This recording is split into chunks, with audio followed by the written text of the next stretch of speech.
26 మార్చి నాటికో లేకపోతే మీ పాలన చివరి సంవత్సరం 30 నాటికో టెర్రరిస్టులు అనేవాళ్ళు లేకుండా చేస్తాం, పాకిస్తాన్ దురాక్రమణ నుంచి దేశాన్ని 30 నాటికి ఎవడు ఇటు చూడకుండా చేస్తామని చెప్పరాదు. అది చెప్పలేము. వాళ్ళతో మాత్రం 2 రోజులకే చర్చలు జరుపుతాం.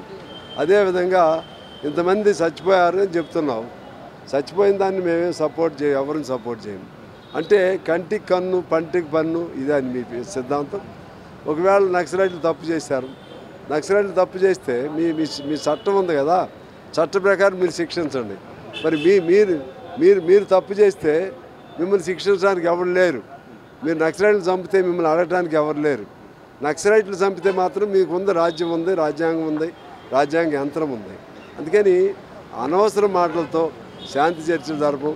అంటే ఎవరన్నా ఏ ప్రభుత్వం కూడా ఇప్పుడు కాంగ్రెస్ ప్రభుత్వం ఇదే సందర్భంలో ఆయన మాట్లాడుతూ కాంగ్రెస్ సర్కార్ కూడా శాంతి చర్చలను మాట్లాడుతుంది. ఇది ఎంతవరకు కరెక్ట్, వాళ్ళు కూడా తీరు మార్చుకోవాలి. ఆదివాసులు చంపినప్పుడు ఎవరికి గుర్తులేదా, అది ఎందుకు ఎవరు ప్రస్తావించట్లేదని కూడా ఆయన మాట్లాడారు. నేను చెప్పేది అదే, ఆదివాసులను చంపారు. ఆదివాసుల్ని చంపితే ఎవరైనా అమాయకంగా ఎవరిని చంపినా తప్పే. కానీ నీ చట్టం ఉంది కదా, చట్ట ప్రకారం ఏముందో నువ్వు అది చెయ్యి వాళ్ళని. దానికి ఇందాక చెప్పినట్టు కంటికి కన్ను పంటికి పన్ను ఇది ఆటవిక న్యాయం. కాంగ్రెస్ వాళ్ళు సహకరిస్తున్నారు, లేదా శాంతి చర్చలు. Congress matured politics. అంతకుముందు రాజశేఖర రెడ్డి ఉన్నప్పుడు చేశారు.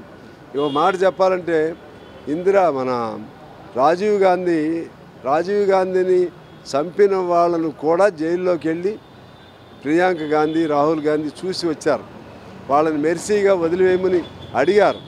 అది భారతీయ సంస్కృతి. మీరు సంస్కృతి గురించి గొప్పగా చెప్తారు కదా, మరి అంటే మీదంతా ఇప్పుడు అరాచక ఆటవిక విధానమా లేకపోతే భారతదేశ సంస్కృతి చెప్పాలి మీరు.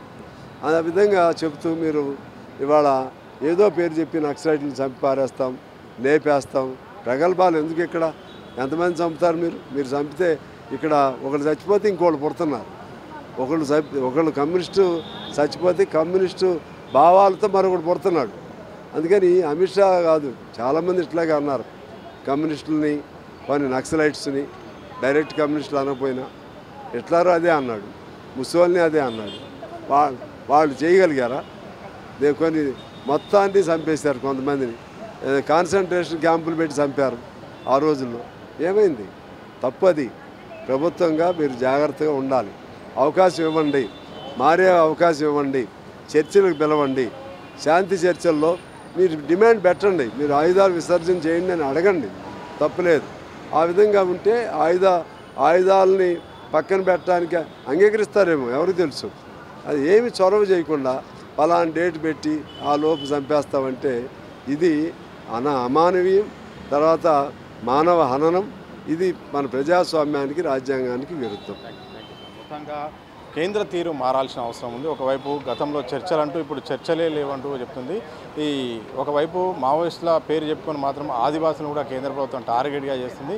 ఇప్పటికైనా తీరు మారాల్సిన అవసరం ఉంది. ఎవరు చంపినా తప్పు, ఎవరు చేసినా అమాయకులు ఎవరు బలైనా వాళ్ళ వైపు అయితే తప్పే. కానీ కేంద్ర ప్రభుత్వం మాత్రం ఇలా పర్టికులర్గా టార్గెట్ చేస్తూ కగార్ పేరుతో మాత్రం ఆదివాసులనే టార్గెట్ చేస్తూ మావోయిస్టుల పేరుతో మాత్రం ఈ ఆపరేషన్ నిర్వహిస్తుంది. ఇప్పటికైనా వెనక్కి తగ్గాలి. గత చరిత్రను కనుక చూసి కూడా మార్చుకోవాల్సిన అవసరం ఉందంటూ కూడా కూనంనేని సాంబశివరావు గారు స్పష్టం చేసిన సందర్భం చూడొచ్చు. కెమెరా పర్సన్ మసూదంతో సతీష్ దిశా టీవీ, హైదరాబాద్.